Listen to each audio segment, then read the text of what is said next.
ఓ 25-30 మంది వరకు వచ్చారు. రిసెప్షన్లో ఎంక్వైరీ చేస్తున్నారు. రిసెప్షన్లో పీటర్సన్ వదిలిన మెసేజ్ చూసి 4-5 వెళ్ళిపోయారు. ఓ అరగంట గడిచింది. కొందరు అటు ఇటు తిరుగుతూ సిగరెట్లు కాలుస్తున్నారు. ఇంకొందరు గ్రూప్గా చేరి డిస్కస్ చేసుకుంటున్నారు. 12 దాటింది. 15 మంది మిగిలారు. పీటర్సన్, డానియల్ అలానే రెస్టారెంట్లో కూర్చున్నారు. వాళ్ల ముందు టీ, కాఫీ కప్పులున్నాయి. 1 గంట. మరో 5 వెళ్ళిపోయారు. వాళ్లలో అసహనం. 1:30. మరో 3 వెళ్ళిపోయారు. 2:30. మరో 2 వెళ్ళిపోయారు. అక్కడ 5 మాత్రమే మిగిలారు. ఆ 5 నచికేత, అతని ఫ్రెండ్స్. కోక్ తాగుతూ వాళ్ల వంక పరిశీలనగా చూశాడు పీటర్సన్. వాళ్లకు నువ్వు చెప్పిన పేషెన్స్ చాలా ఉన్నట్టుంది నవ్వుతూ అన్నాడు డానియల్. ఎస్, అంతేకాదు పని పట్ల కాన్సన్ట్రేషన్ కూడా బాగా ఉన్నట్టుంది. మిగతా వాళ్ళలాగా అనీజీగా ఫీల్ అవ్వడం లేదు. వీళ్ళు మాత్రం అక్కడి నుంచి కదలడం లేదు. కనీసం లంచ్కి కూడా వెళ్ళడం లేదు. దట్స్ గుడ్ అన్నాడు డానియల్.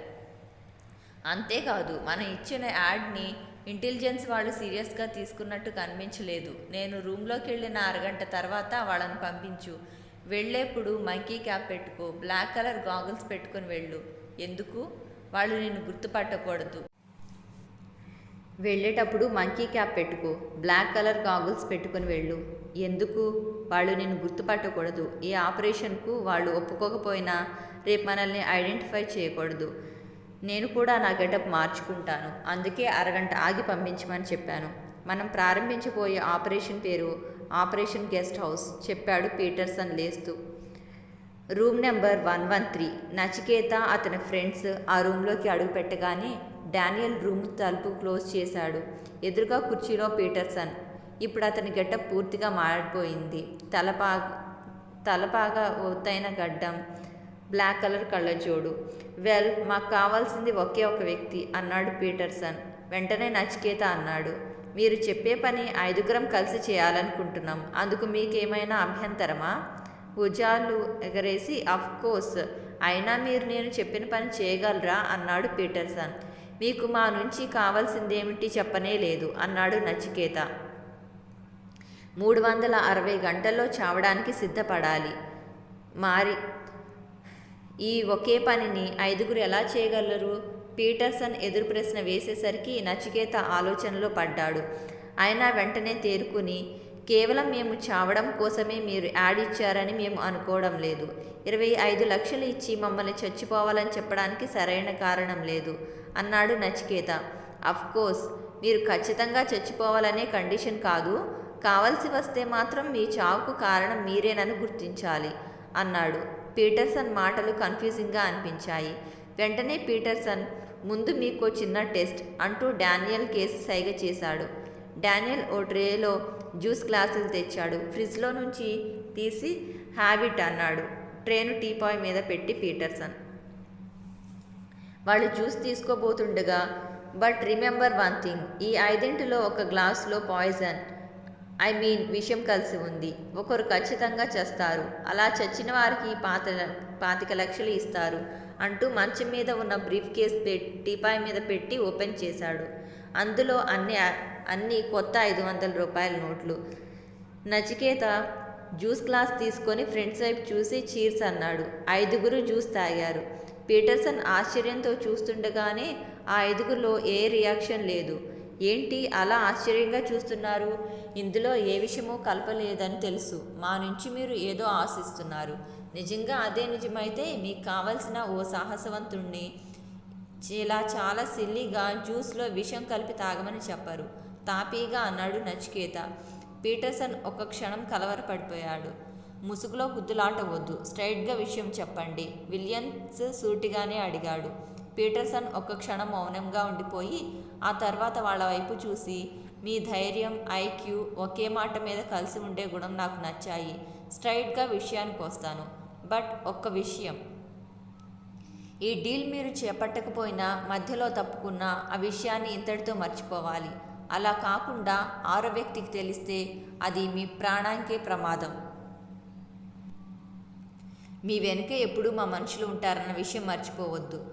ప్రభు ఒక్క క్షణం కలవరపడ్డాడు. అది గమనించిన నచికేత ప్రభు చేయినొక్కి కంగారు పడవద్దని చెప్పాడు. ఈ ఆపరేషన్ని సింగిల్ పర్సన్కు హ్యాండ్ ఓవర్ చేద్దామనుకున్నాను. బట్ మిమ్మల్ని చూశాక జాయింట్గానే ఈ పని అప్పగించేద్దామనిపిస్తోంది. మీరు అడ్వెంచర్ చేయాలి. అయితే ఆ అడ్వెంచర్ ఒకే రూట్లో కాకుండా అనేక మార్గాల్లో కూడా చేయొచ్చు. నేను అనౌన్స్ చేసిన ఆ అమౌంట్ని అందరూ షేర్ చేసుకోవచ్చు. సక్సెస్ఫుల్గా ఈ పనిని మీరు పూర్తి చేస్తే నేను చెప్పినట్టుగా 25,00,000 కాకుండా మరో 25,00,000 బోనస్గా ఇస్తాను. అమౌంట్ వినగానే విలియమ్స్ కళ్ళు మెరిశాయి. ఎందుకు మేం చేయాల్సిన పనేమిటి? నచికేత అడిగాడు. మిమ్మల్ని ఓ ప్రదేశానికి తీసుకెళ్లి వదిలేస్తాను. అక్కడి నుంచి కొన్ని వందల కిలోమీటర్లు చేరుకొని ఓ గెస్ట్ హౌస్ దగ్గరికి వెళ్ళాలి. గెస్ట్ హౌస్లో ఉన్న 150 ఏళ్ల క్రితం నాటి ఓ చిత్రపటం తీసుకురావాలి. అంతేనా? తేలిగ్గా అన్నాడు సూర్యనారాయణ. నేను మిమ్మల్ని ఒక అడవి దగ్గర వదిలేస్తాను. అది మనుష్యులు సంచరించడానికి నిషేధించబడింది. మీరు వెళ్ళగానే నేను అడవిలోకి వెళ్లే మార్గానికి ఉన్న కంచెకు తాళం వేస్తాను. సరిగ్గా 15 రోజుల తర్వాత ఆ లాక్ ఓపెన్ చేస్తాను. ఈలోగా మీరు వెనక్కి తిరిగి వచ్చినా లాభం ఉండదు. అంతేకాదు, మరో విషయం, ఆ అడవిలో క్రూర జంతువులు, విషసర్పాలు, నరమాంస భక్షకులు కూడా ఉండొచ్చు. 15 రోజులు అంటే 360 గంటల్లోగా మీరు అడవి మధ్యలో ఉన్న గెస్ట్ హౌస్ని చేరుకోవాలి. మీరు ఎటువైపు నుంచి వెళ్ళినా ఆ చిత్రావతి అడవి మధ్యలోనే ఉంటుంది ఆ గెస్ట్ హౌస్. పీటర్సన్ ఆగాడు. నచికేత ఉలిక్కిపడ్డాడు చిత్రావతి అన్న పదం విని. పీటర్సన్ ఓ మ్యాప్ తీసి టీపాయ్ మీద పరిచి పాయింటెడ్ స్టిక్తో ఎక్స్ప్లెయిన్ చేయసాగాడు. ఇదే చిత్రావతి అడవి. చిత్రావతి రైల్వే స్టేషన్ నుంచి 3 కిలోమీటర్లు నడిస్తే ఈ అడవి మొదలవుతుంది. చాలా సంవత్సరాల క్రితం ఇక్కడ ఊరు ఉండేది. ఆ తర్వాత నరమాంస భక్షకులు ఆ ఊరి మీద పడి మనుషులను తింటున్నారని ఊరు పాడుపడిపోయింది. జనం అక్కడి నుంచి వెళ్ళిపోయారు. అయినా రైల్వే స్టేషన్ ఉంది. ఈ రూట్లో ప్రతి 15 రోజులకోసారి ఓ గూడ్స్ రైలు వెళ్తుంది. ఆ గూడ్స్ రైల్లో మిమ్మల్ని అక్కడ చేర్చే పూచి నాది. ఆ తర్వాత నేను 15 రోజుల తర్వాత వస్తాను. ఈలోగా మీరు తలపెట్టిన పని పూర్తి కావాలి. One more important condition. నేను చెప్పిన ఈ ఆపరేషన్ గురించి అనవసర సందేహాలు పెట్టుకోవడం కానీ డీటెయిల్స్ అడగడం కానీ చేయకూడదు. నాకు కావాల్సింది మీలో ఎవరో ఒకరు ఆ గెస్ట్ హౌస్కి వెళ్ళి చిత్రపటం తీసుకురావడమే. మిగతా విషయాలు మీకు అనవసరం. 5 లక్షల అడ్వాన్స్ ఇస్తాను అంటూ ఇందాక బ్రీఫ్ కేసులో నుంచి 10 బండిల్స్ 500 రూపాయలవి తీసి టీపాయ్ మీద పెట్టాడు. ప్రయాణం ఎల్లుండే. Be ready. All the best. మీరు వెళ్ళొచ్చు అని ఆగి అన్నట్టు వీళ్ళేమిటి ఇంత ధైర్యంగా డబ్బు ఇచ్చారనుకోవద్దు. ప్రభుకు వెనక ముందు ఎవరు లేరు. Williams ditto. సూర్యనారాయణకు పల్లెటూళ్ళలో పేరెంట్స్ ఉన్నారు. సూరజ్ ఏకాకి. నచికేత పేరెంట్స్ ప్రస్తుతం ఇక్కడ లేరు. ఇది మీ బ్యాక్గ్రౌండ్ అన్నాడు పీటర్సన్. నచికేత అతని ఫ్రెండ్స్తో పాటు డానియల్ ఆశ్చర్యపోయాడు. ఇంత క్విక్గా వివరాలు పీటర్సన్ సాధించినందుకు. నచికేత 5 లక్షలు ఓ కవర్లో పెట్టుకొని లేచాడు. మనం ర్యాంక్ స్టెప్ వేస్తున్నామేమో కదా అన్నాడు డానియల్. ఎందుకు? వాళ్ళని అంత ఈజీగా నమ్మలేదు. నమ్మినట్టు నటించాను. ఉదయం వాళ్ళు ఇంటర్వ్యూకు అటెండ్ అయిన వాళ్ళు చివరకు మిగిలిన ఈ 5గురి డీటెయిల్స్ సేకరించాను. డబ్బుతో కాని పని ఏముంటుంది? అయినా ప్రస్తుత పరిస్థితుల్లో మనకు వాళ్ళ సాయం అవసరం. వీళ్లకు అడ్వెంచర్ ఓ గేమ్. అందుకే గెస్ట్ హౌస్కు సంబంధించిన ఆ భయంకరమైన పిత్రోచి రహస్యం చెప్పలేదు అన్నాడు పీటర్సన్. సరిగ్గా అదే సమయంలో రూమ్ నంబర్ 114లో ఉన్న తరళ లేచి నిలబడింది. ఆ రోజు ఉదయమే పేపర్లో పడ్డ వార్త చదివింది. 113 రూమ్లో ఉన్న వాళ్ళని సీక్రెట్గా ఫాలో అయింది. వాళ్ళని ఫోటో తీసింది. వాళ్ళు పీటర్సన్, డానియల్ అని తెలుసుకుంది. హోటల్ బాయ్కి డబ్బు ఇచ్చి మైక్రోఫోన్ అమర్చింది. ఆమెకు సగం అర్థమైంది. మరో సగం అర్థం కావాలంటే తనేం చేయాలో అర్థమైంది. మరో 5 నిమిషాల తర్వాత ఆ రూమ్ ఖాళీ చేసింది తరళ. నిజంగా అలా జరిగిందా? తరళ చెప్పిందంతా విని ఆశ్చర్యంగా అడిగాడు ప్రొఫెసర్ పరమహంస. నిజం అంకుల్. ఈ పీటర్సన్ 1,00,00,000 మందిలో ఉన్నా గుర్తుపట్టగలను. సింగపూర్లో పోలీస్ ఆఫీసర్ రాబర్ట్ దగ్గర నేను పీటర్సన్కి సంబంధించిన ఫైల్ చూశాను. ఆ డానియల్ అతని రైట్ హ్యాండ్ చెప్పింది తరళ. హోటల్ నుంచి రాగానే ప్రొఫెసర్ పరమహంసకు జరిగిందంతా వివరించి చెప్పింది. అది సరే, ఆ యంగ్ బాయ్స్ ఈ పందానికి ఎందుకు ఒప్పుకున్నట్టు నొసలు ముడివేస్తూ అడిగాడు పరమహంస. డబ్బు కోసం కావచ్చు, థ్రిల్ కోసం కావచ్చు అంది తరళ. ఇప్పుడేం చేద్దామని అనుకుంటున్నావు? నేను చిత్రావతి అడవికి వెళ్దామని అనుకుంటున్నాను చెప్పింది తరళ స్థిరంగా. ఉలిక్కిపడి ఆమె వైపు ఆశ్చర్యంగా చూస్తూ అన్నాడు. Are you mad? చిత్రావతి గురించి నీకేం తెలుసు? నువ్వొక్కదానివి అక్కడికి వెళ్ళి ఏం చేయగలవు? కేవలం చిత్రావతి అడవిలోకి వెళ్ళి ఆ గెస్ట్ హౌస్కు వెళ్ళి రావడం కోసం అయితే ఆ పీటర్సన్ ఇంత డబ్బు ఆఫర్ చేయడు. నిజానికి ఆ పని పీటర్సనే చేయొచ్చు. ఈ 25,000 ఇస్తే ఎవరైనా ఆ పని చేసి పెడతారు. ఆ గెస్ట్ హౌస్ వెనుక ఉన్న రహస్యాన్ని ఛేదించడానికి వెళ్తాను. ఒంటరిగా ఎలా?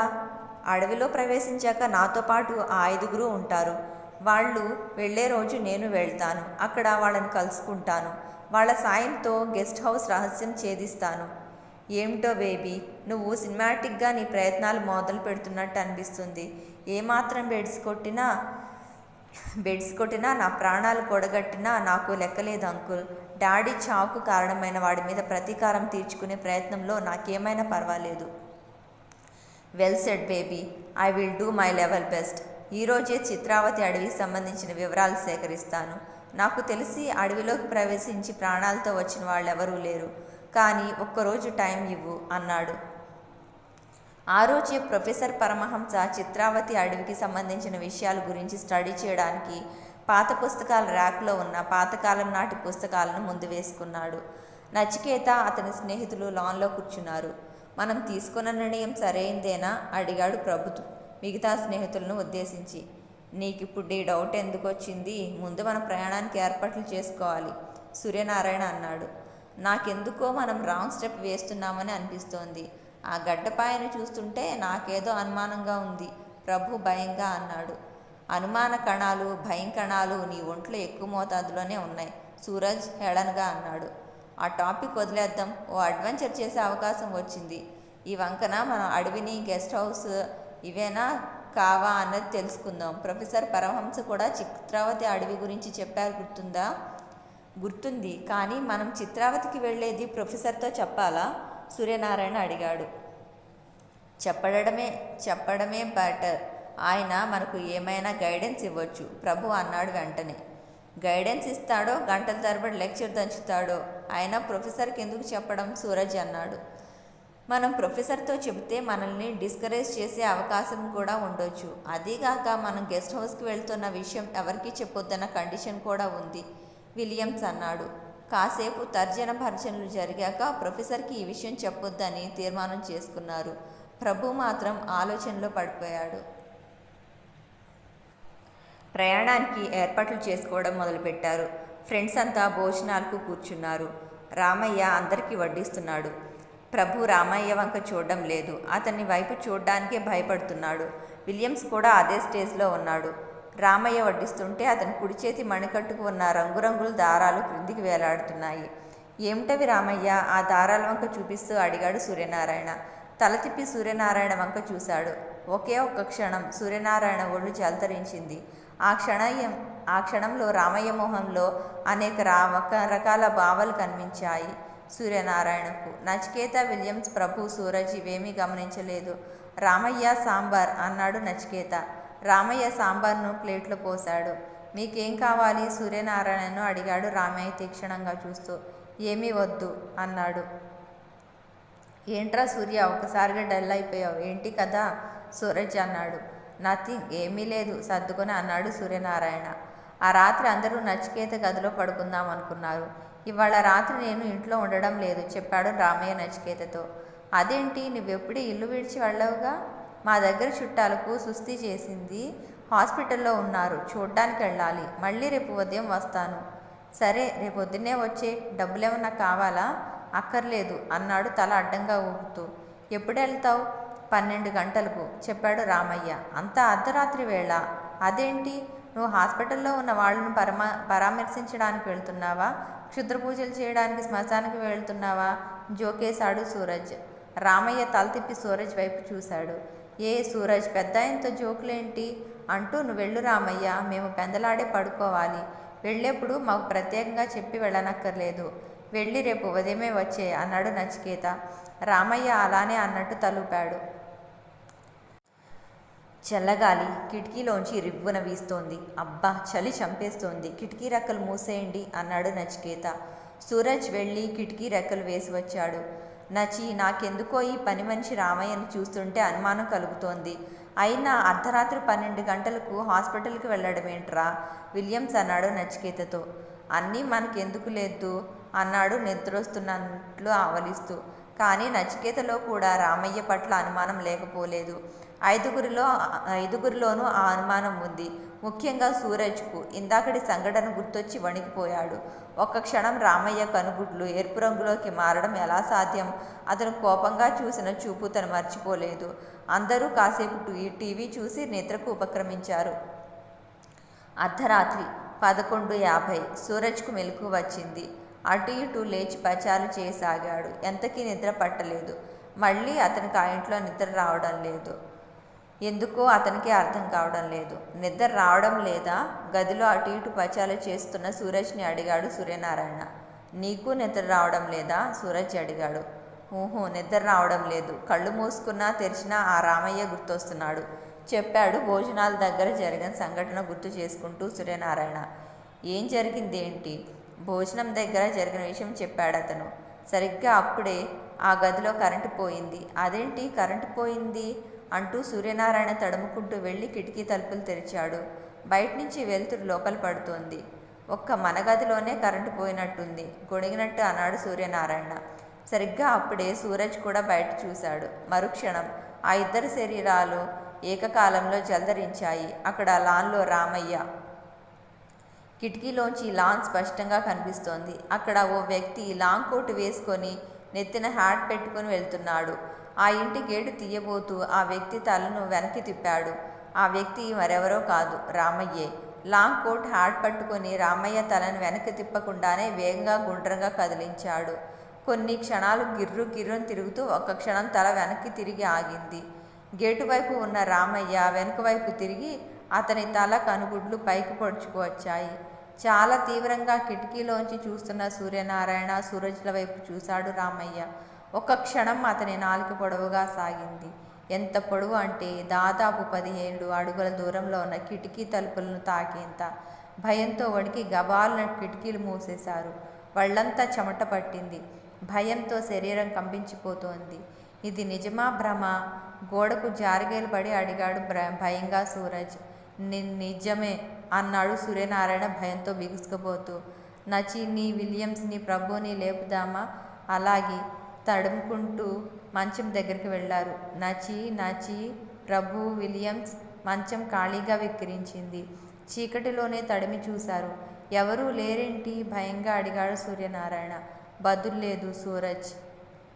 మళ్ళీ నో రెస్పాన్స్. ప్రభు, విలియమ్స్, నచి, సూరజ్ పిచ్చెక్కినట్టు పిలుస్తూ భయంతో స్పృహ తప్పి పడిపోయాడు సూర్యనారాయణ. డియర్ ఫ్రెండ్స్, ఆ హాల్లో పీటర్సన్ కంఠం కంగుమంటూ వినిపించింది. ఇక్కడికి వచ్చిన మీ అందరికీ బిత్రోచి ఆహ్వానం పలుకుతుంది. గత 13 సంవత్సరాలుగా మీరు బిత్రోచి సేవలో తరించారు. చెడు ఆలోచిస్తూ, చెడు తలంపులు చేస్తూ, రక్తాన్ని ఇష్టపడి మిమ్మల్ని చూసి బిత్రోచి వికృతానందంతో నిద్రపోతోంది. బిత్రోచి నిద్రలేచే సమయం ఆసన్నమైంది. దేశం నలుమూలల నుంచి ఈరోజు జరిగే ఈ సమావేశంలో పాల్గొన్న మీ అందరికీ బిత్రోచి తన ఆశీస్సులు అందజేస్తోంది. పీటర్సన్ మాట్లాడడం ఆపి ఓసారి అందరి వంక చూశాడు.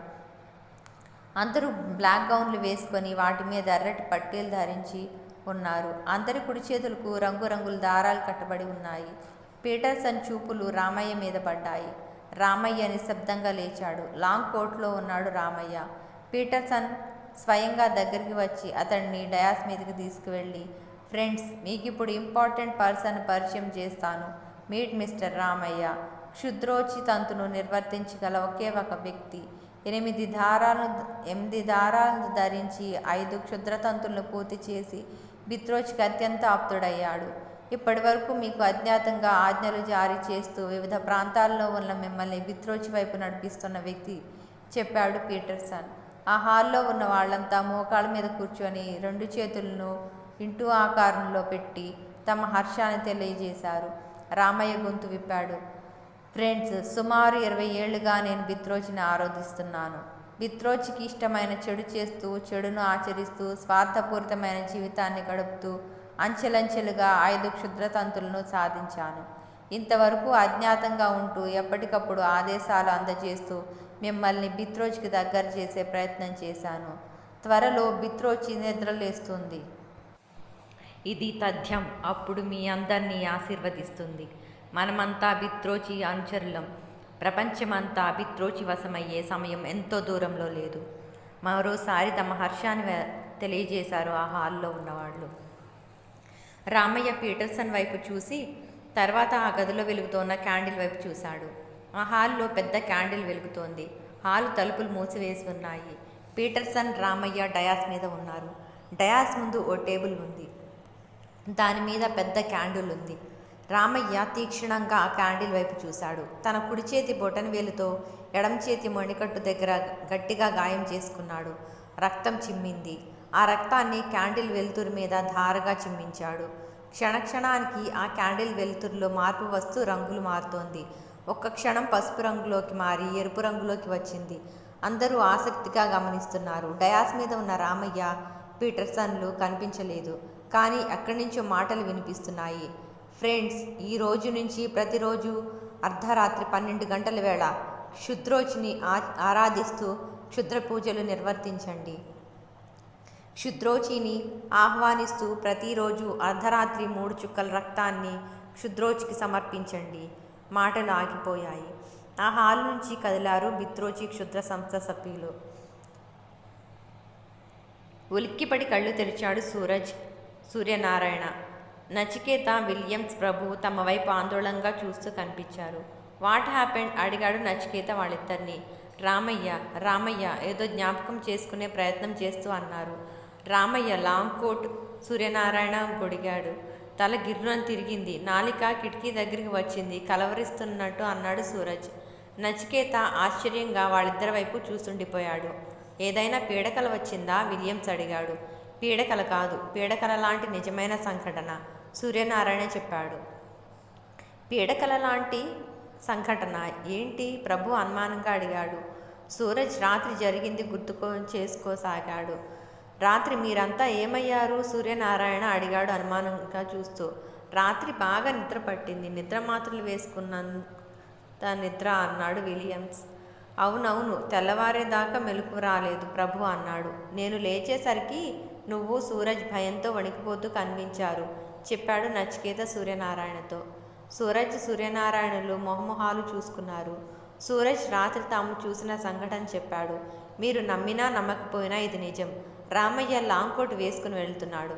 మమ్మల్ని చూసి తలని, శరీరాన్ని కదిల్చకుండానే వెనక్కి తిప్పాడు. నాలిక కిటికీ వరకు సాగింది. అది చూసి భయంతో అరిచాం. మిమ్మల్ని పిలిచాం కూడా, సూర్యనారాయణ అన్నాడు. ఇన్నాళ్ళు మీరు చెప్పిన వాటిని మేము తీసి పారేశాం. రాత్రి అనుభవం అయింది. నాకు భయంగా ఉందిరా నచి, సూరజ్ అన్నాడు. నచికేత ఒక క్షణం మౌనంగా ఉన్నాడు. అతనికి ఈ మధ్య రామయ్య మీద అనుమానంగా ఉంది. ప్రభు, విలియమ్స్లకు కూడా రామయ్య ద్వారా అనుభవాలు ఎదురయ్యాయి. ఫ్రెండ్స్, నిజమే, రామయ్యను మనం ఓ కంట కనిపెట్టాలి, నచికేత అన్నాడు. కనిపెట్టడం కాదు, ఇక్కడి నుంచి రామయ్యను పంపించేయడమే బెటర్, ప్రభు అన్నాడు. అర్ధరాత్రి హాస్పిటల్కి వెళ్తున్నప్పుడు నాకు డౌట్ వచ్చింది, విలియమ్స్ అన్నాడు. సరే, రామయ్య రాని తెలుసుకోవచ్చు, నచికేత అన్నాడు. కానీ వాళ్లకు రామయ్య ఇక రాడని తెలియదు. అర్ధరాత్రి 12 అయింది. రోజంతా రామయ్య కోసం ఎదురుచూస్తూనే గడిపారు. రామయ్య ఇంకా రాలేదేంటి? అనుమానంగా అడిగాడు ప్రభు. నాకు అదే అనుమానంగా ఉంది, నచికేత అన్నాడు. అందరూ ఈ విషయం మీద డిస్కస్ చేసుకోసాగారు. సరిగ్గా అదే సమయంలో ఎవరో డోర్ బెల్ ప్రెస్ చేశారు. ఇంత అర్ధరాత్రి వేళ వచ్చేదెవరు? రామయ్య కాదు కదా అనుకుంటూ నచికేత వెళ్ళి తలుపు తీశాడు. ఎదురుగా ఓ వ్యక్తి, అపరిచిత వ్యక్తి. Hello, I'm Robert from Singapore, అక్కడ పోలీస్ ఆఫీసర్ని చెప్పాడు. రాబర్ట్ తనని తాను పరిచయం చేసుకుంటూ. నచికేత ఆశ్చర్యంగా చూస్తూ పక్కకు జరిగి అతనికి దారి ఇచ్చాడు. రాబర్ట్ అక్కడ ఉన్న నచికేత ఫ్రెండ్స్ వైపు చూశాడు. నచికేత తన ఫ్రెండ్స్ని పరిచయం చేశాడు. వెల్, ఇది జరిగింది. నేను సింగపూర్ నుంచి ప్రత్యేకంగా రావడానికి కారణం పీటర్సన్. ఇండియా వచ్చాక నేను పీటర్సన్ని చేస్తూ వచ్చాను. అతను పత్రికలో ప్రకటన ఇవ్వడం చూశాను. ఆ ఇంటర్వ్యూకు చాలామంది అటెండ్ అయ్యారు. అఫ్కోర్స్ వాళ్ళలో మీరు ఉన్నారనుకోండి. మిమ్మల్ని ఇంటర్వ్యూ చేసిన పీటర్సన్ తన వేషం, పేరు మార్చుకున్నాడు. మీ మధ్య జరిగిన సంభాషణను కూడా టేప్ చేశాను. అయితే అతను ప్రత్యేకంగా మిమ్మల్ని చిత్రావతికి ఎందుకు పంపిస్తున్నాడో, బిత్రోచి గెస్ట్ హౌస్కు పంపించడం వెనుక మర్మం ఏమిటో తెలియదు. అది తెలియాలంటే మీరు బిత్రోచి గెస్ట్ హౌస్కు వెళ్ళక తప్పదు. అయితే ఈ ప్రయత్నంలో మీకు కొన్ని ప్రమాదాలు ఎదురైనా అవ్వచ్చు, చెప్పాడు రాబర్ట్. అప్పటి వరకు రాబర్ట్ చెప్పిందంతా విని స్థాణువులయ్యారు. ఆఫీసర్, ఇప్పటి వరకు ఓ థ్రిల్ను సొంతం చేసుకోవడం కోసమే మేము చిత్రావతి వెళ్ళాలని అనుకున్నాం. దీని వెనుక పెద్ద బ్యాక్గ్రౌండ్ ఉందని మీ మాటలో తెలిసింది. మా వల్ల మీకు ఉపయోగం ఉందో లేదో తెలియదు కానీ మేము బిత్రోజి గెస్ట్ హౌస్కు తప్పక వెళతాం. ఈ విషయంలో మీకు మరే సాయం కావాలన్నా మేము చేయడానికి సిద్ధంగా ఉన్నాం అన్నాడు నచికేత మనస్ఫూర్తిగా. రాబర్ట్ పీటర్సన్కు సంబంధించిన అన్ని విషయాలు చెప్పలేదు. ఎంతవరకు చెప్పొచ్చో అంతవరకే చెప్పాడు. పీటర్సన్ ఓ క్రిమినల్ అని, అతను సింగపూర్ నుంచే తప్పించుకొని ఇక్కడ వచ్చాడని మాత్రమే చెప్పాడు. ఓ నేరస్తుడిని పట్టుకునే విషయంలో తనకు సహకరించమని చెప్పాడు. వాళ్ళకి పీటర్సన్ ఓ క్షుద్రమాంత్రికుడని, అతని దగ్గర క్షుద్ర విద్యలు ఉన్నాయని చెప్తే బెదిరిపోవచ్చు. అందుకే ఆ విషయాన్ని అప్పుడే చెప్పదలుచుకోలేదు. అతను చెప్పని మరో విషయం తరళ. ఆమెకు సంబంధించిన విషయాలకు చెప్పలేదు. సింగపూర్ నుంచి ఇండియా వచ్చిన రాబర్ట్ పీటర్సన్ని వెన్నంటే ఉన్నాడు. ఇప్పుడు అతని ధ్యేయం పీటర్సన్ని నిర్వీర్యుణ్ణి చేసి బిత్రోజిని అతడు నిద్రలేపకుండా చూడటమే. అతని క్షుద్ర శక్తులను సమూలంగా నాశనం చేయాలి. సరిగ్గా అప్పుడే రాబర్ట్ సిక్స్త్ సెన్స్ ఏదో ప్రమాదాన్ని ఊహించింది. ఆ ప్రమాదం స్టోరూంలో నుంచి అని అర్థమైంది. అర్థమైన మరుక్షణమే రివ్వున లేచాడు. ఇక్కడెవరైనా అర్ధరాత్రుళ్ళు పూజలు చేస్తారా? ఉన్నట్టుండి అడిగాడు రాబర్ట్. లేదు. ఎందుకలా అడిగారు? ఆశ్చర్యంగా అడిగాడు నచికేత. 1 సెకండ్ అంటూ రాబర్ట్ కళ్ళు మూసుకున్నాడు. అతని అడుగులు స్టోరూం వైపు పడుతున్నాయి. మిగతా 5గురు రాబర్ట్ని అనుసరించారు. స్టోరూం దగ్గరికి వచ్చి ఆగాడు రాబర్ట్. లోపల నుంచి ఏదో మూలుగులు. లోపల ఎవరో ఉన్నారు అంటూ నచికేత ఆ గది తలుపు దగ్గరికి వెళ్ళబోయాడు. Stop stop stop there. ఆ తలుపు మీద చేయి వేయొద్దు చెప్పాడు రాబర్ట్ ఆందోళనగా.